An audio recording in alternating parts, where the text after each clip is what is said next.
Hello everyone, welcome back to Chibi and Chill, the anime podcast, the podcast that talks all about all things anime, all things manga, anything that you're kind of thinking Japan related, it's about anime, it's about manga. I'm going to be talking about it on this podcast, so be sure to subscribe to make sure you don't miss an episode. So I'm your host Ryan, and I'm a massive anime and manga fan, and I have been for many years, since the 90s, since I was a kid, and that fad has never truly ended. So a few things before we dive into today's episode.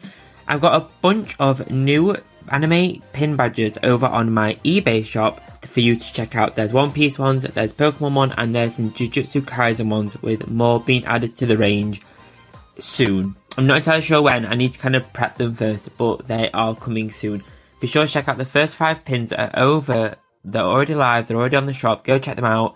You won't want to miss out on them. They're great to add to hats, bags, like straps on stuff. Honestly, go check them out. I've kept some of them for myself to add to my bag because I just couldn't let them all go. I needed to keep some for myself. And also, if you're into Funko Pops, much like myself, and like me, are also kind of addicted to them, I've got a 10% off code for you for opticcollectibles.com. And it's Chibi Weeb. So if you enter the code Chibi Weeb on opticcollectibles.com, you'll save 10% off your order. Go check them out. They've got some exclusives, some chase pops on there, and also some like mystery boxes where it's kind of like you could get a chase, you could get a normal, who knows, it's all part of the Funko collecting fun. Go to opticcollectibles.com for 10% off using the code Chibi Weeb. I've said it all throughout the last couple of episodes, but it is spooky season, it's Halloween season, all things spooky, and with it being spooky season, I thought this episode, what a better time to do an episode where we kind of dive into one of the One Piece crew members, and what a more fitting character to do than Brook, the musician, the all-star skeleton Mugiwara crew member. This is the first of this kind of series. I can do more of this. Let's see how this one goes, see if you guys like it, and we can do more Mugiwara Spotlight style episodes. So not only is Halloween and spooky season my favourite time of year, I absolutely love this time of year, but Brook at this point is my favourite, or at least my top 3 Mugiwara members, and I thought in this episode we'll dive into who Brook is, his backstory, his powers, and some trivia and Easter eggs I found about his design concept, backstory, and more, all from different interviews and magazines that Oda's spoken in. So let's dive in to the first Mugiwara Spotlight, Brook.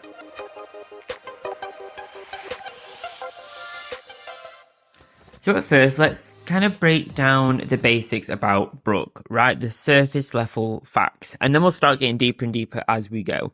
So, type of crew member, he's the musician for the Straw Hats. And we first met Brook way back in Thriller Bark. And Thriller Bark is one of those seasons that people love to hate. But I loved Thriller Bark. And yes, it's has that spooky theme. It's all Halloweeny. It's super spooky. A lot of people kind of said it's nothing more than a filler arc, which is, a lot of people think it's called Thriller Bark because it's a play on the words filler arc, but whatever. I really enjoyed this season because I thought it was just so separate from the rest of the world in some ways, still connected to One Piece, but I love Thriller Bark. I've done an entire episode on Thriller Bark on the series I'm doing that's kind of all the different arcs reviewed as I'm going through them, so if you haven't checked that out, go ahead, check it out. You'll find that where you found this episode. But Brook is a musician who is extremely skilled in playing all kinds of instruments, particularly the violin, which is his favourite violin. No, the favourite instrument. I guess it is his favourite violin because he uses it, but it's his favourite instrument. And after he was separated from the Straw Hats, Brook picked up the guitar, and within 2 years became so highly skilled in the new instrument that he became regarded as the world-famous rock star.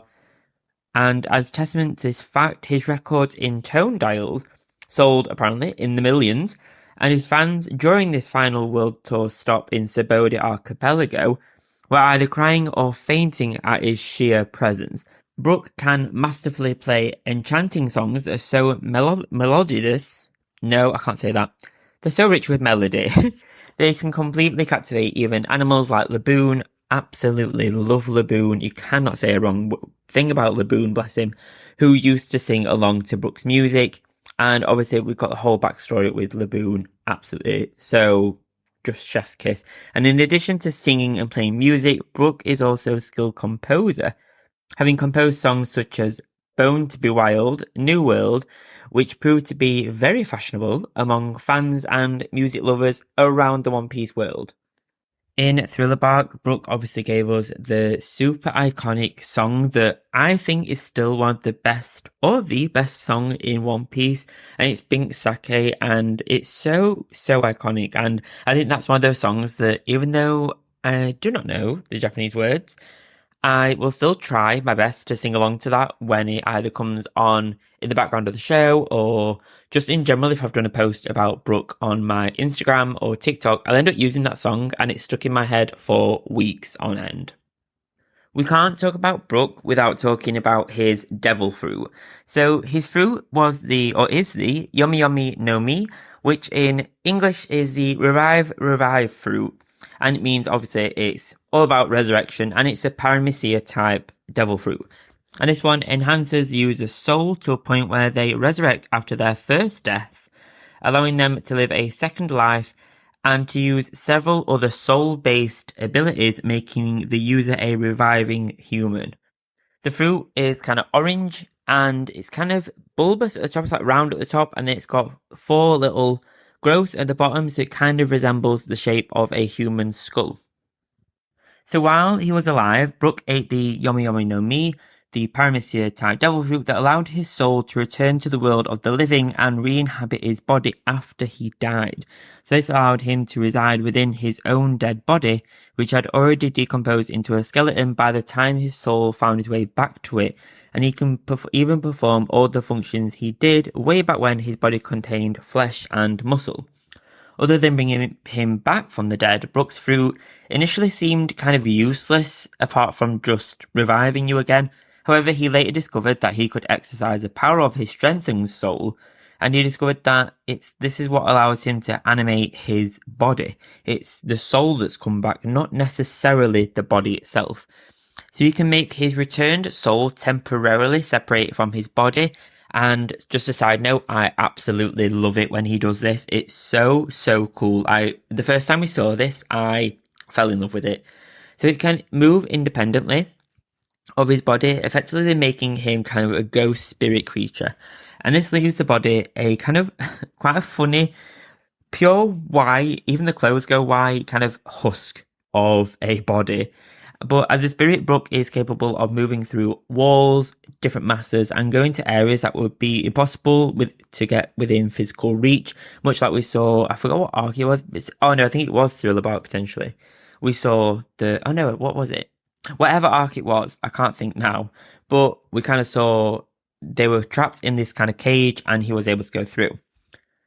So although he can go through walls and stuff, he can't physically grab hold of anything. So it's more just a movement option. But if his skeletal body is broken into pieces, he can also extend these soul tendrils to the various parts of his severed body and pull them back together into place. So he is also capable of exerting his soul power to affect and overwhelm beings with weaker souls than him, such as homies. And his soul energy exudes pure coldness. So that kind of brings us back to, I have another fact about this later on, but it kind of goes back to when people get cold shiver when they kind of interact with like ghosts and stuff. And it's called the chills of the underworld for Brook and allows Brook to transfer this freezing aura to objects like his sword. With this aura, he is capable of freezing his surroundings, as seen when he turned the ground around him in Zou into ice. Brook is famous for all the kind of silly jokes around like my eyes hurt but I have no eyes, all that kind of stuff, and those are the jokes that for me just make this character. But he can revive by having his head cut off, continuing to talk, smell and see while it is detached. However, he is still capable of feeling pain.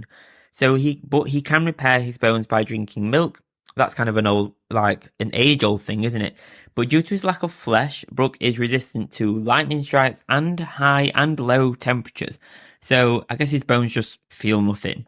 but he's also immune to other types of attacks, such as Caesar Clown's Shinokuni gas, and I guess that's because he has no lungs. That makes sense, and Brook does not age. However, as his body only consists of bones and he continues to grow stronger, despite being 90 years old, he did grow in height after the time skip, but we've got no reason as to why. But he is also capable, I did not know this until I researched this, he's able of storing objects inside his skull, such as the tone dial and poneglyph rubbings. I'm on episode 716, I believe, at the minute, so potentially may be blind to this one, but a very cool fact, and I had to include it in this little bit of podcast. So in this part of the episode, now that we've kind of covered his backstory, some of his body, that sounds weird, some of his physicality, I guess, some of his devil fruit and backstory, I want to kind of cover some trivia that I've uncovered through all this research for the podcast. So it's kind of bite-sized, some are a little bit longer, some bite-sized trivia facts about Brook, and more about his design, how it evolved, different influences, and very kind of minor, small details that Oda added to Brook's design and overall details of his character assets, I guess. So fact number one, or trivia number one, is all about American influence, and a fan asked Oda if Brook and everything else that appears in Thriller Bark was based on movies such as The Addams Family and The Nightmare Before Christmas. You can kind of see some of those similarities within the arc, and Oda confirmed that these did actually influence him for this arc, as did a lot of other zombie and horror movies. And I quote, "Yes, the films, I love them too. In order to draw Thriller Bark, I even watched a lot of zombie movies, which I've never really done before. By my nature, I don't like scary things, so even though I put more black into the art, I still tried to make silly, funny zombies. When artists draw about ghosts and dead people and things that aren't meant for polite society, they always go to the shrine to pray beforehand, as did I. I mean, I don't want to get cursed or anything," unquote. I think that's a really interesting look into Oda himself and Thriller Bark, but also a little bit about Japanese culture as well. I like the idea of before a mangaka or someone creative will undertake this theme of work, they'll go to a shrine and pray.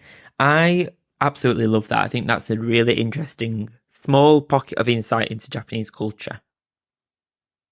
One of the small details that wouldn't really be known to most, I guess, is all about the number 8. So Brook, at the time we met, was 88 years old, and Brook is the oldest member of the Straw Hats by far. He's also the tallest at 8'8" and 3/4, but why? There's a lot of 8s. Right, but while this isn't confirmed, it could be because he's heavily associated with music, being the musician of the crew, and there are 88 standard keys on a piano keyboard.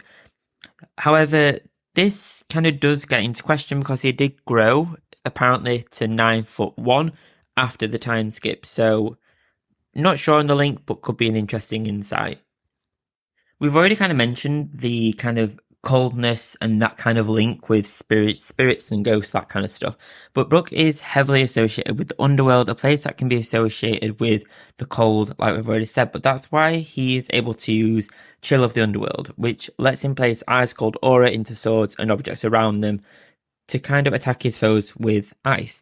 While the whole underworld is a perfectly good explanation for this kind of power, it could be more deep than that. So it might be a reference to Dajare, or a Japanese wordplay. So Brook often makes jokes around the kind of expect from like old man jokes, right? We've already kind of said that with the kind of, I can't think of one. I'm not going to try and say one, but you get what I'm saying.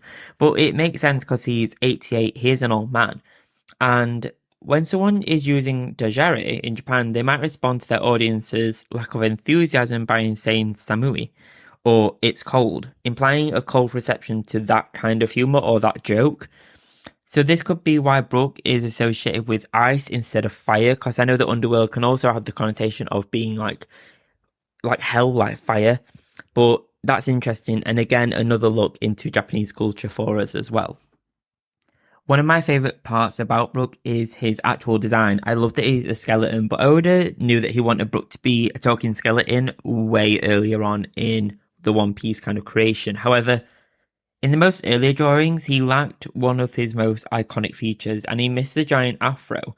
There was only one, well, there was one early drawing where he had his signature afro, but it was shaped completely differently, and he looked a lot more mean and kind of more menacing, kind of skeleton creature more than what we know now. In 2000, Oda had made the concept of a complete Straw Hat crew and all of the members, but at that time he hadn't thought about Frankie or Jinbei yet, so they're not included, and Chopper was actually more humanoid looking. And at the time, Oda had completely kind of thought out Brook's concept in the form of a skeleton, although the kind of look of it was more kind of raggy than anything, more kind of traditional, like with the headband and stuff, more that kind of vibe. We often see him kind of running and fleeing away from some stuff, but it might be surprising to learn that actually Brook is the fastest character, not Luffy, not Zoro, and not Sanji. But when asked who would win if a Straw Hat could complete in a kind of a race, Oda said that Brook would come in first place. That reason is that Brook is a skeleton, so he's lighter than everyone else. He's not got muscle or anything weighing him down. And perhaps his height helps too, since he can take much longer strides than any of the Straw Hats. So this next fact is, it's really strange. But if Brook weren't a living skeleton, sailing the high seas, being a pirate, what else would he be doing? According to Oda, he'd be an Austrian detective. He didn't explain why. We don't know why. We don't know why he chose Austria, and we don't know why he'd still be a skeleton, but I guess that's who he is. But it's pretty fun to imagine this. I want this spin-off. I think that would be just so good. I want that as a series today. Another random one that has no kind of link to the actual One Piece world. In an SBS One Piece column, a reader asked Oda if Brook were an animal, what would he be? And Oda replied that Brook would be a horse. Interesting. I wouldn't have thought that, but I've never really questioned that before either. So, totally fair response. So now a fact that's more about the One Piece world. So Brook has the longest bounty throughout the One Piece world. Longest active bounty. So Brook died for 50 years before his soul returned to his body that had become a skeleton at that time. And at that time, Brook had a bounty of 33 million berry. So this has kind of meant that Brook's bounty has actually been active for more than 70 years, which is the longest active bounty in the whole of One Piece. So that's very cool. And that kind of, assuming that Brook can't actually die, that bounty will just continue to grow and will be like a legend in the end. Okay, our last two facts. So Brook's soul, I've already mentioned how much I love the look of Brook's soul. And upon returning to the mortal realm to search for his body, this resembles a hidradama, which is a representation of the recently deceased, commonly found in Japanese folklore and pop culture, which I think is the kind of like swirly kind of, think of Toilet Bound Hanako-kun kind of vibe with the orbs. And the last one is all about his devil fruit again. So far, this is the only known devil fruit, the Yomi Yomi no Mi, that requires some sort of condition to actually activate instead of just taking a bite out of it. In this case, the user has to die first in order for the effect to be triggered, which is really freaky if you think about it. You have to have a lot of faith that what you know about the fruit is true and that you know that this fruit is going to do this to you in order to die. So we've kind of learned so much about Brook in kind of more detail and kind of had an overview of Brook himself as well and his devil fruit, all that kind of stuff. I think Brook is one of the coolest One Piece characters overall. And ever since we first met him in Thriller Bark, he's become my favourite. I think he's my favourite Straw Hat member when I kind of boil down to it. But I absolutely love this character. I think I love his personality. That's jokey, it's perfect. But he has a sensitive side with the music and especially his love for Laboon and all that kind of arc that we saw. What would you say, after hearing all these different facts, is your favourite fact about Brook?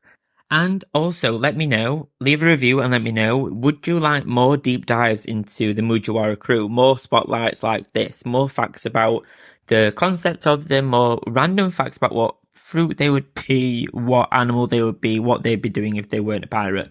That kind of thing. I enjoyed looking into these characters. I love kind of getting to know the way Oda works on these characters, the kind of details that we never really would think about or would never know unless these kind of things kind of get researched and typed up for me to do a podcast about.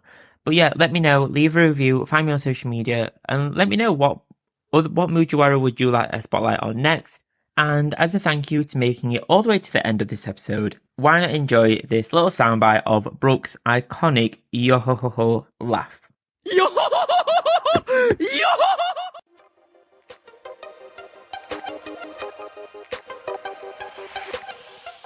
Thank you so much for checking out this episode. If you're new to the podcast, thank you so much for checking this out.